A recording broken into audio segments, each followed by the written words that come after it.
Welcome back to Will, A Wonderful World. Last time we finally solved Young Min's problems. Kangbekya still has a lot more to go. But you know who else's problems? Li Wen. Li Wen has written us the most letters out of anyone here on this timeline. And in fact, she's written us one more.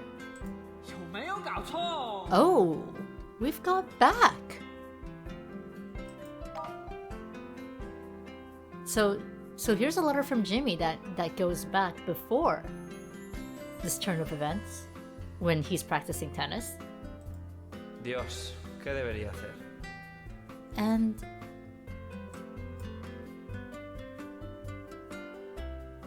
oh, this time Jimmy is linked to Carlos. I'm very sorry for bad-mouthing you, Li Wen.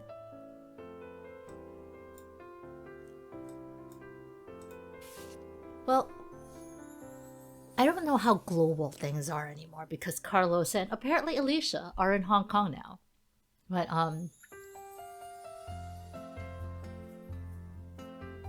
we've gotten a little back in Jimmy's time for another prayer that matches up with Carlos's current troubles.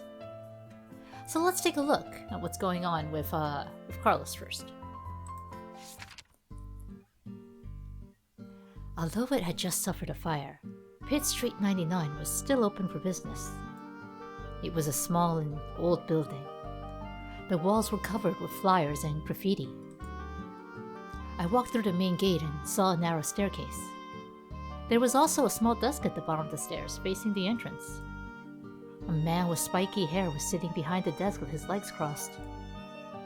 He put down the magazine, which had a woman with big breasts on the cover, and asked what I was doing there. I told him that a man in a long black trench coat had told me to come here. Trench coat? Everyone here wears a trench coat. I'm telling you, this is not some place you could just walk in. You better get out of here before I stab you with a knife. Spiky hair picked up the magazine again. I tried to recall what the guy looked like. White shirt, gray vest, short black hair that was combed to the back.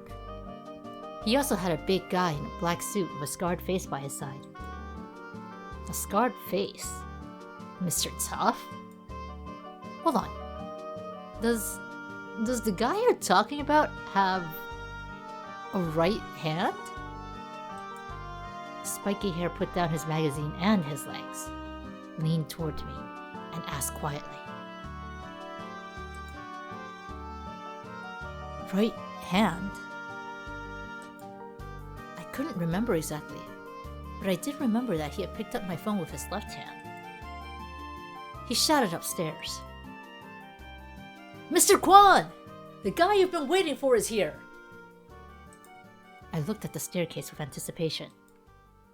However, the man who came down was not the one I met. He was wearing a leather jacket and a pair of sunglasses.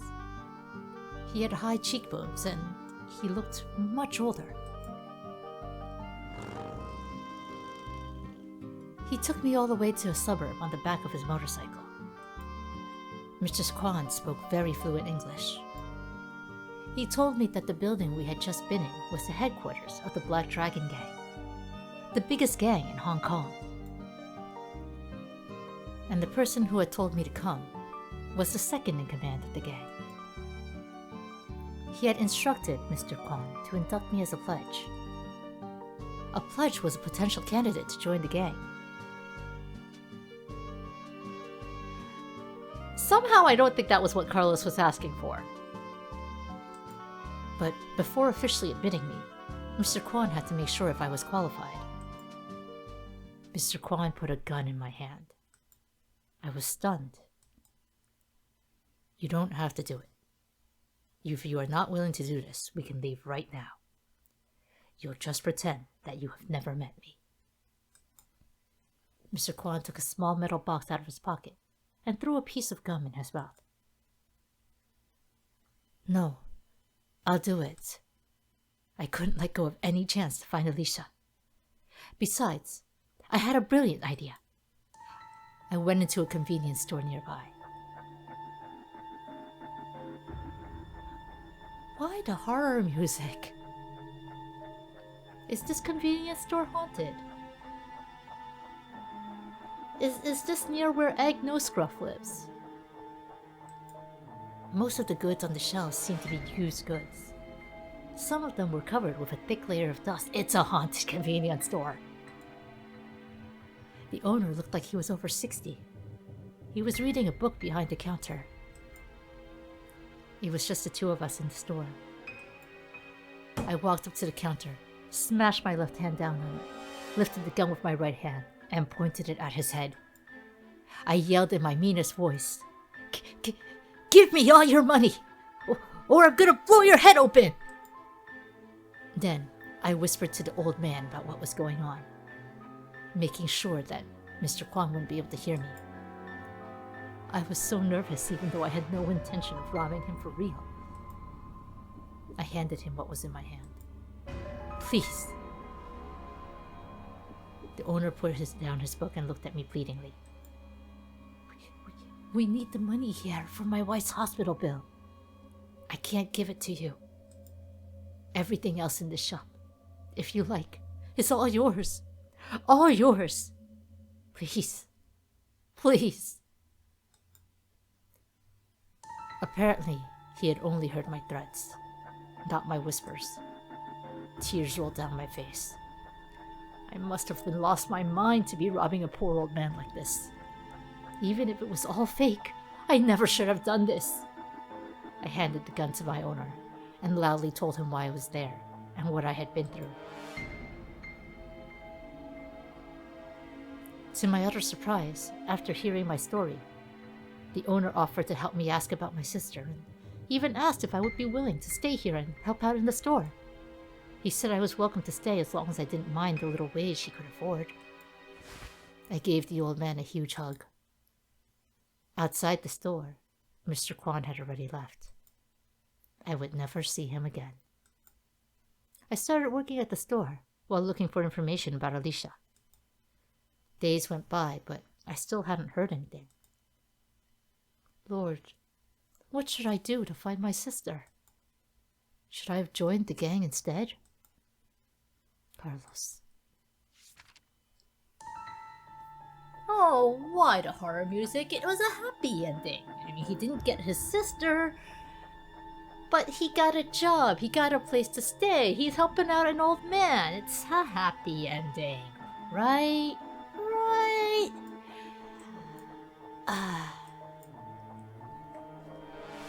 I mean,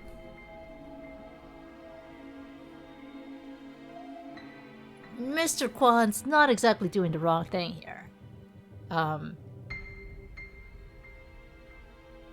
Like, hey, look, if you can't deal with the gang bit, then get out, save yourself. And the fact is that technically Carlos can't deal with the gang bit.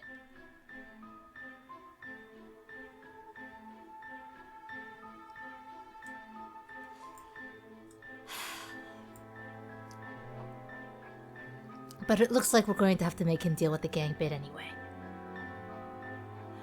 Let's go see what's going on with Jimmy. Is Jimmy related to gangs? Jimmy's dad does have a lot of money.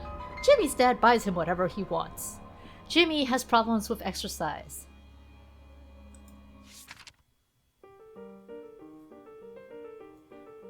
My mother had always complained that I'd never exercised because Jimmy has problems with exercise. She would always say that if I ever needed to run away from bad guys, I would be dead in just a few steps. There were not that many bad guys in the world. Besides, even if there were, I think I could just stay in my room and not go outside. It is the information era, after all.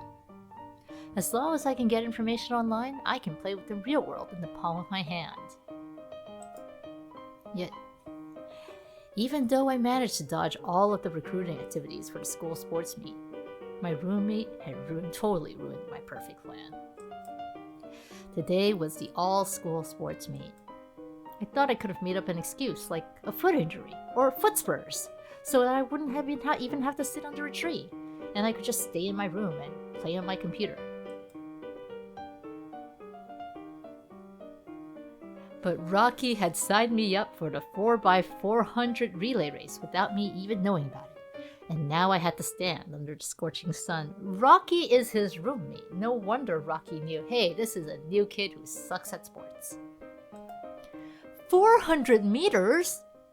Madness! The last time I'd been in a race, I was still in elementary school. I hadn't even hit puberty. Yeah, you hadn't hit puberty until you came to Beijing. I'm not entirely sure you've hit puberty yet, Jimmy. I thought I might die in the track today. The gun went off. Is that the thing I have to switch over? Am I killing an old man for Carlos? I took it from his hand. I never knew that Rocky was so fast. Our team was actually in first place during his third leg run. Still, why was I the final leg? What were people thinking? There was nothing else I could do but run like my life depended on it. The people along the tracks were cheering for me. I couldn't really tell who they were, but this actually felt pretty great. I was only 50 meters from the finish line, and no one had caught up with me yet. I must have underestimated myself. Look at me, Mom! Your son's about to win a race! I looked straight ahead to the finish line. Then I saw her.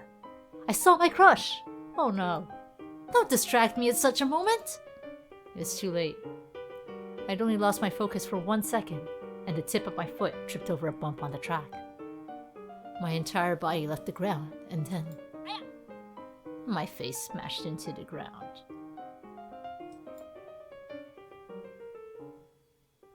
By the time I got back up, the other teams had all run past the finish line. Oh no!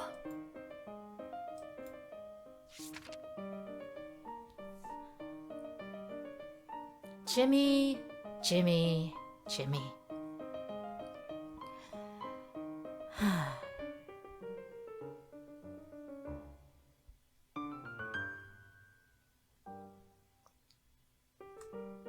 I'm totally okay with what has happened to Jimmy here. Absolutely. Not a problem. Jimmy can go stay with his face planted into the track for all I care. I am not a benevolent god.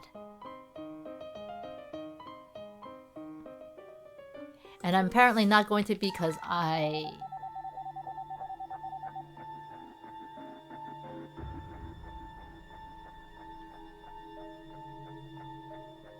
might have to not kill an old man. Okay. In this letter, there's the sequence special restriction that we talked about before. If you put I handed him and I took it from both on the left side, then the former has to happen after the latter. Because you can't hand the baton over and then have it back again. Furthermore, if you put the gun went off piece on the left side too, it has to happen before the match begins. So there's another sequence restriction on this piece too. All sequence restrictions are labeled by a number. The pieces with smaller numbers cannot be placed after the pieces with larger numbers. Since the aforementioned restrictions only apply to the left side, there's a straight vertical line in the middle of the red diamond, and the number is marked on the left side of the line. Oh boy, I'm completely lost. That's not all. You'll get used to all these red signs eventually. Okay then, I'll try my best to remember them.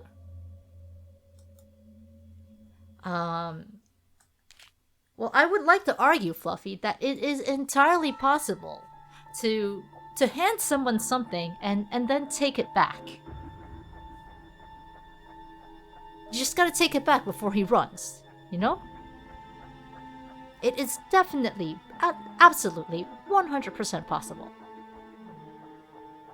But Fluffy is probably not going to accept that. It seems like the clear solution for this is going to be to just move this one over. The gun went off, you take the baton from the hand, you run, and then you hand it... Wait, you don't hand the next runner what's in your hand if you're the last person.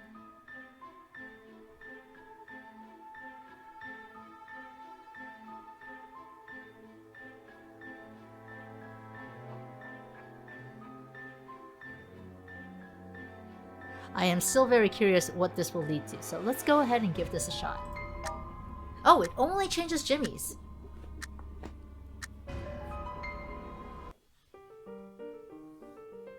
I finally handed the baton off to the next leg. If I had to take one more step, I was going to throw up blood and die right there, right then. Our team was in second place. It was all up to Rocky now. Rocky soon finished the first 200 meters. But something didn't seem right. Had he eaten something bad today? In the end, not only did Rocky fail to pass Class 2, he was eventually passed by Class 4, 10 meters away from the finish line. That sucked. Although, being part of this actually felt pretty great. Yeah, that's not a bad ending for Jimmy at all. That said,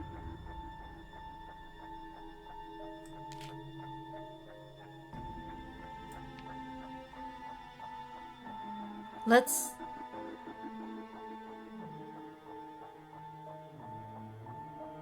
try having Carlos take from Mr. Kwan. Oh, okay, that only changes Carlos's. The owner was so frightened that he was shaking. He immediately took a few large bills out of a drawer and handed them to me. Apparently he had only heard my threats, not my whispers. Looking upon a 60-year-old man with an ailing wife at home, crying and begging me to spare his life, I could barely hold the tears in myself. Mr. Kwan took the money from my hand with a satisfied look on his face. I was then admitted into the Black Dragon Gang. A few days later, in the evening, I took a motorcycle from someone else in the group and came back to the store. I stuffed all of the money I had borrowed for the past few days under the rolling door of the store. Sorry, and thank you, Mr. Owner. Well, this is rank S for Carlos, but we can't move on.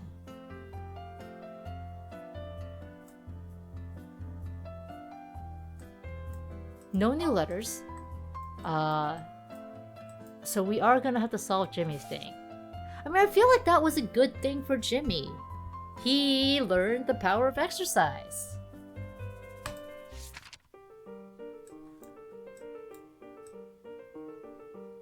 He learned the joy of group activities. And he didn't have a fucking anime ending. Alright.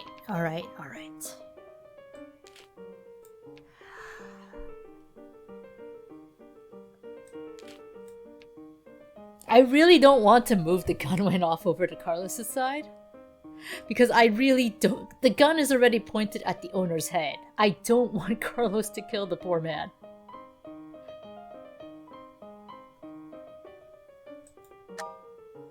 This didn't change anything for Carlos.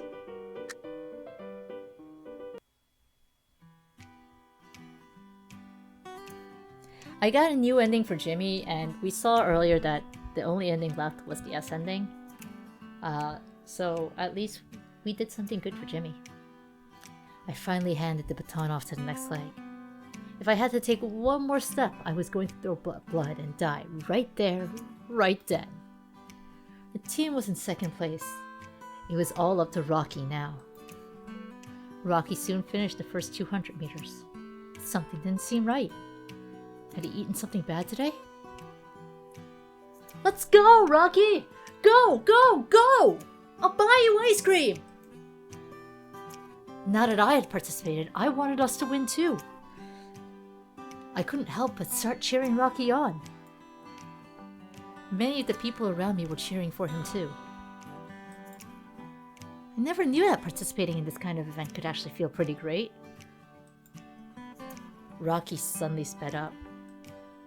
He finally ran past class 2 with 10 meters left. He crossed the finish line first! Well done! We were happily hugging and shoving each other near the finish line. My stomach hurt a little. Can we do barbecue instead of ice cream? You're funny. I pushed Rocky aside and caught a glimpse of someone. It was my crush. And she was looking at us. And she was smiling! Wow. I never knew I could get this kind of reward by participating in the meet. I felt so happy. So happy.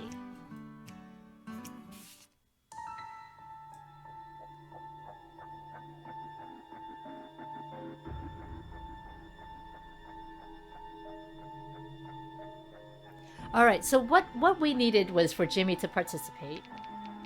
And then Carlos is still going to take the money.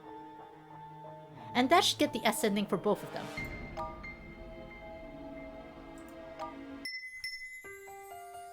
Voila! Carlos still has many, many endings, and I am absolutely certain at least one of them involves killing an old man. So we're not going to do that on screen. Nope. But we have gotten more letters and more people. One more person.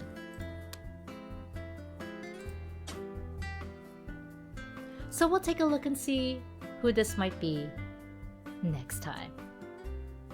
We'll see you then.